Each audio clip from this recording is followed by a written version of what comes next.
Bonjour tout le monde, nous voilà en 1954 et c'est le début des années d'Alfred Hitchcock qui devient le maître du suspense. Avec environ un chef-d'œuvre par an, en commençant par Fenêtre sur cour en 1954, Surfroide en 58, Psychose et La mort aux trousses, tous deux en 59. C'est aussi l'année où Les 7 samouraïs d'Akira Kurosawa remportent le Lion d'argent à la Mostra de Venise et ça popularise donc le cinéma japonais auprès du public occidental. Et c'est aussi l'année où la première télévision couleur est commercialisée dans les foyers.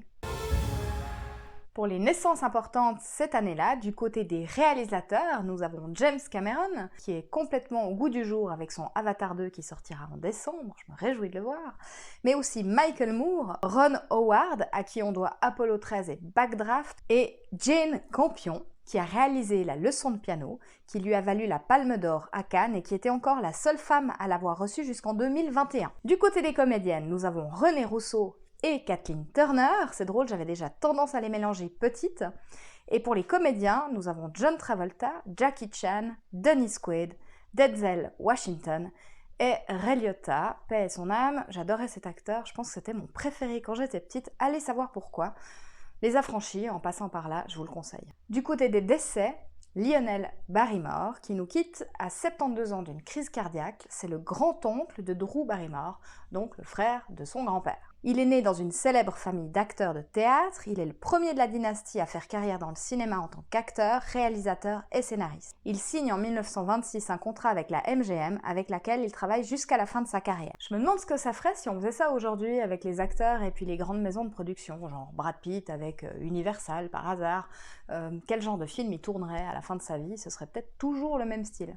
D'ailleurs, la MGM avait un style quand même prédéfini. On le voit régulièrement jouer aux côtés de Greta Garbo et Pearl White, et contrairement à beaucoup de comédiens venant de l'âge d'or du muet, la transition au parlant pour lui est devenue naturelle grâce à son jeu de théâtre et grâce à une diction remarquable. Il obtient un Oscar pour le meilleur acteur en 1931 pour le film A Free Soul. Et en 1932, il est Rasputin dans Rasputin and the Empress, dont il partage l'affiche avec sa sœur, Ethel Barrymore, et son frère, John Barrymore, décédé en 1942. Place maintenant aux Oscars.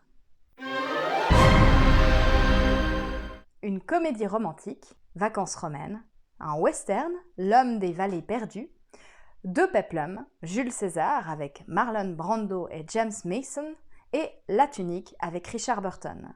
Et le dernier film, un film de drame, romance, guerre, Tant qu'il y aura des hommes, From Here to Eternity. Le film a remporté 8 Oscars, dont celui du meilleur film, ainsi que réalisateur et les 2 meilleurs seconds rôles à Donna Reed et Frank Sinatra. C'était d'ailleurs la première interprétation du chanteur en tant que comédien. Frank Sinatra lisait le livre qui a inspiré le film lorsqu'il était en Afrique pendant le tournage de Mogambo que sa femme Ava Gardner tournait avec Clark Gable. Et c'est grâce à cette dernière qu'il impose au patron de la Columbia pour un essai que Sinatra revient à Los Angeles et obtient le rôle.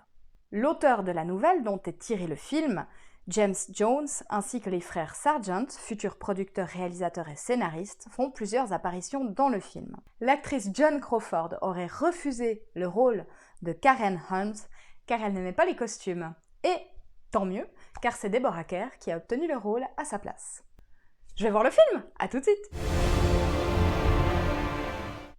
Alors c'est pas vraiment un film de guerre étant donné que ça se passe juste avant la guerre, en 1940 à Hawaï, plus précisément à Pearl Harbor, dans les garnisons militaires ainsi que les bordels, donc on en apprend pas mal, on voit aussi la brutalité dans les garnisons.